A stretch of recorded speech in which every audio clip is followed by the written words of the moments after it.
बिस्मिल्लाहिर्रहमानिर्रहीम। अस्सलामु अलैकुम नाजरीन, ZF न्यूज़ क्लिक के नए प्रोग्राम के साथ मैं हूं जाहिद फ़ारूक। नाजरीन, दो अहम ख़बरें आपके साथ शेयर करने जा रहा हूं।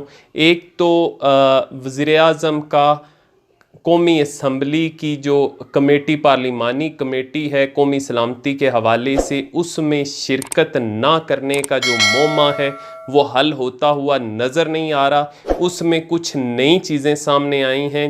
अब कौन सच बोल रहा है और कौन झूठ बोल रहा है, ये दोनों किस्म के हक़ाइक़ आपके साथ शेयर करूंगा। और दूसरी बड़ी ख़बर ये है कि शाहिद खाकान अब्बासी की तरफ से एक बड़ा सच बोल दिया गया। वो बातें जो सब लोग जानते हैं लेकिन ज़बान पर नहीं लाते, मुस्लिम लीग नून की तरफ से कभी वो बातें ज़बान पर नहीं लाई गई, लेकिन यूँ कहिए कि जज्बात में बह कर शाहिद खाकान अब्बासी ने मुस्लिम लीग नून से बड़ी बगावत कर दी है। वो बगावत क्या है, इसके हवाले से भी आपके साथ शेयर करूंगा। लेकिन सबसे पहले मैं चाहूँगा कि पहली ख़बर पे ज़रा फोकस कर लिया जाए। पार्लिमानी कमेटी का जो इजलास हुआ, कौमी सलामती की पार्लिमानी कमेटी, उसमें वज़ीर-ए-आज़म इमरान खान शरीक नहीं हुए, जिस पर सवालिया निशान उठाया बिलावल भुट्टो ज़रदारी की तरफ से और आर्मी चीफ से जवाब तलब किया गया कि ये इतनी अहम किस्म की मीटिंग और इसमें वज़ीर-ए-आज़म इमरान खान आखिर क्यों शरीक नहीं हुए।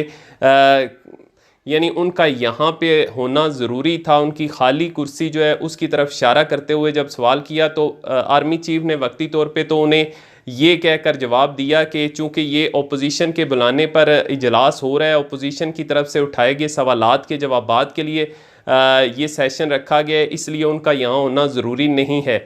यानी प्राइम मिनिस्टर को जो अदारे होते हैं वो ब्रीफिंग देते रहते हैं, या वो ब्रीफिंग पहले दी जा चुकी होगी यकीनन। अब इस पर फवाद चौधरी की तरफ से एक बयान सामने आया कि वज़ीर-ए-आज़म इमरान खान इस वजह से शरीक नहीं हुए क्योंकि कुछ शहबाज शरीफ की तरफ से ये स्पीकर को पैगाम भिजवाया गया था कि अगर वज़ीर-ए-आज़म इस इजलास में शरीक होंगे तो जो ओपोजिशन जमातें हैं वो बाइकाट करेंगी।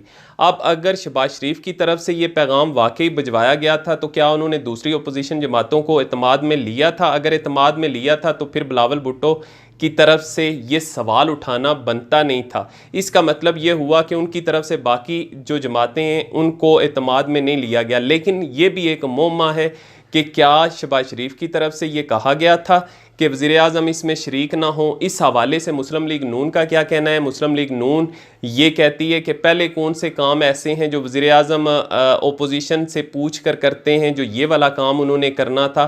तो उन्होंने ये पैगाम देने की कोशिश की कि मुस्लिम लीग नून की तरफ से ऐसा कोई भी बात नहीं की गई।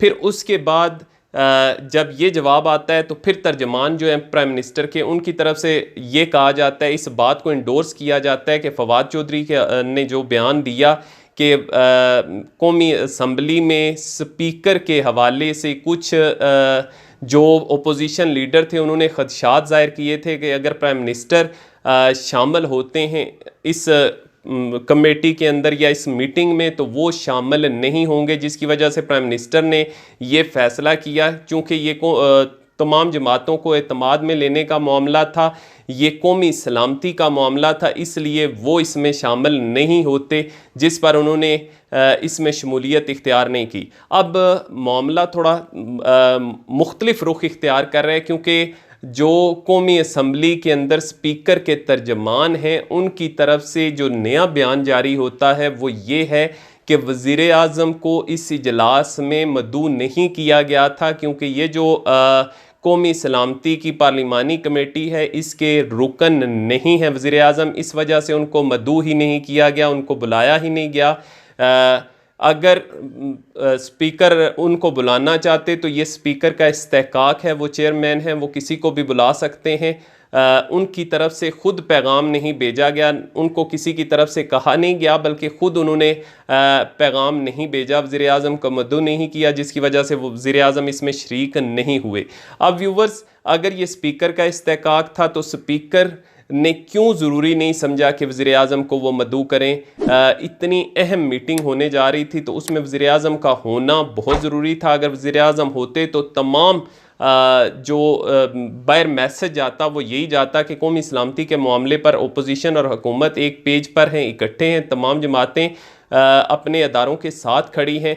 ऐसे हालात में अब लगता यही है कि कुछ नई खिचड़ी पक रही है। या तो वज़ीर-ए-आज़म इमरान खान ख़ुद इसमें शरीक नहीं होना चाहते थे, क्योंकि वज़ीर-ए-आज़म इमरान खान ब्रीफिंग ले चुके थे पहले से, जो ख़बरें आ रही हैं इस हवाले से, तो उन्होंने मुनासिब नहीं समझा कि वो अपोजिशन के साथ बैठें। और कुछ खदशात ये भी ज़ाहिर किए जा रहे हैं, जिस तरीके से मीटिंग के अंदर से ख़बरें आ रही हैं कि मुख्तलिफ़ कार्नर्स पे जो मीटिंग्स हुई उसमें मुख्तलिफ़ जो रहनुमा हैं, बिलावल भुट्टो हो गए, फिर इसके साथ साथ शहबाज शरीफ, उन्होंने भी आर्मी चीफ़ के साथ गुफ्तगू की, फिर कुछ हाल के अंदर गुफ्तगू हुई। इस हवाले से वज़ीर-ए-आज़म ने ख़ुद दूरी इख्तियार किए रखी इस सारे सेशन के दौरान। लेकिन जो मुवक्क़फ़ अदारों का है, जो कुछ उन्होंने वहाँ पे ब्रीफिंग दी, वो बिल्कुल मुत्तफ़िक़ हैं वज़ीर-ए-आज़म उस सारे मुवक्क़फ़ के साथ। एक बात ये भी कही जा रही है व्यूवर्स, ये तो हो गया एक ख़बर का। दूसरी ख़बर जो सामने आ रही है वो ये है कि शाहिद खाकान अब्बासी ने बड़ी जुर्रत का मुज़ाहरा किया है। उनका एक वीडियो क्लिप वायरल हो रहा है जिसमें वो इतराफ़ जुर्म कर रहे हैं कि पाकिस्तान के अंदर हर इलेक्शन जो है वो फ़िक्स किया जाता है, हर इलेक्शन जो है वो चुराया जाता है। उन्होंने ये कहा कि हमने भी इलेक्शन चुराए हैं, हमें इसका वसी तजर्बा है इलेक्शन चुराने का। तो व्यूवर्स, कौन नहीं जानता कि मुस्लिम लीग नून को इलेक्शन चुराने का वसी तजर्बा है। IJI किस तरीके से बनी, फिर उसके बाद जितने भी इलेक्शन हुए किस तरीके से 2/3 अक्सरियत अगर उठा के इनकी देख लें तो वो भी सारा इलेक्शन चोरी किया गया। और किस तरीके से चोरी किया गया, 2013 का इलेक्शन के हवाले से जब अब्दुल मालिक की तरफ से सवाल उठाया गया कि क्या आपने भी इलेक्शन चुराया था जो नून लीग की सीट पे, उन्होंने कहा हाँ मैंने वो इलेक्शन चुराया था और मैं मानता हूँ। यानी ये खुल के उन्होंने बगावत की है।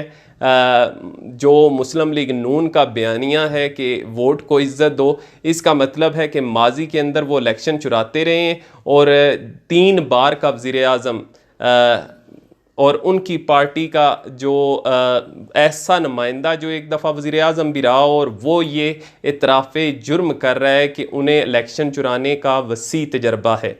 अब ख़ुद सोच लें इनकी सोच क्या है, इनका नज़रिया क्या है, इनकी ये किस किस्म की बातें करते हैं।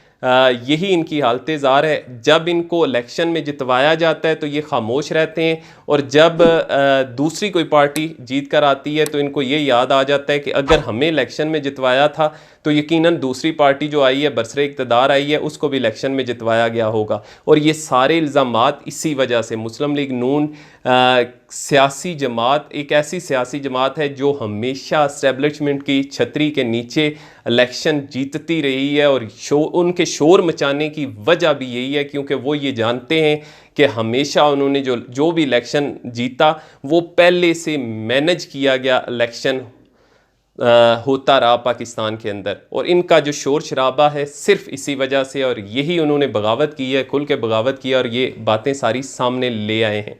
व्यूवर्स, अब तक के लिए इतने, मुझे इजाज़त दीजिए। अल्लाह हाफिज़।